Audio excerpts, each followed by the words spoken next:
Okay, this was a requested review by Zane Coughlin. This will be the G.I. Joe episode There's No Place Like Springfield Part 1 and 2. He considered it scary when he was growing up, and that's the premise for several of the requests I've been having lately. And we will do as many of them as we can. As for this episode, I remember it growing up, but it wasn't one of them that really sticked into my head. I had to look it up. And I got this one in Worlds Without End confused when I was originally thinking about it. As for this episode, it's got a very simple premise. Shipwreck and Lady J go to rescue a scientist who's making a completely improbable chemical compound that it sounds interesting, but if you think about it, it'll just turn the whole planet into a bomb. But hell, I think it was Oppenheimer who said that dividing the atom might ignite the atmosphere, so hey, let's just go with it.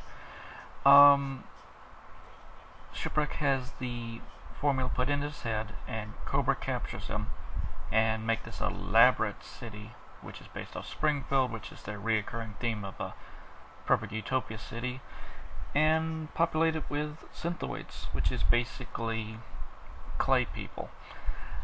They tell Shipwreck that Cobra was defeated, that Shipwreck himself, led the charge, defeated Cobra Commander, and all sorts of nice things, and he just had a head injury, so he can't remember it.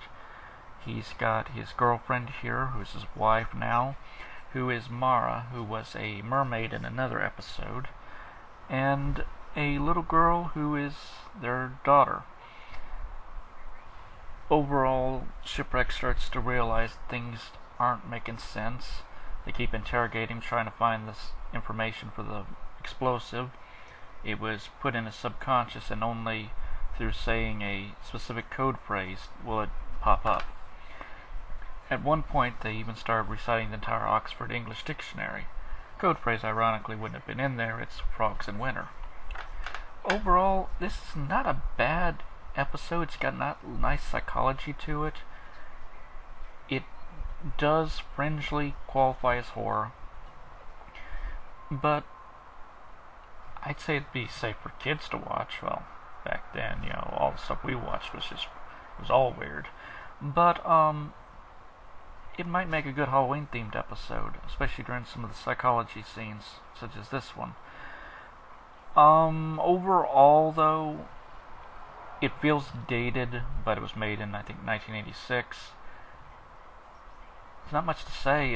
Shipwreck comes to his senses, discovers what's wrong, and makes the formula. When he makes the formula, he pours it down the drinking water of the city and ends up blowing up half the city, which alerts the flag off in the distance, and they send in a group to go rescue him. It's nothing else really to say. I would recommend the episode because it's a nice character piece, especially if you like Shipwreck. It's one of the few actually there's quite a few Shipwreck-centered stories, but it's one of the really good ones. It's 2 parts, and sorry for the quality of this, but I had to get it off of YouTube because, well, I had trouble on that. Oh, and Little Girl with a Bazooka. It's the 80s, or it's modern day Japanese anime, but there you go. I thought it was cute. Well, that's all I can really say. It's worth a watch, and I hope you enjoyed this, and stay tuned because I'm going to have some more videos out very soon. I'm going to try to clear up my backlog some. Thank you, and have a good day.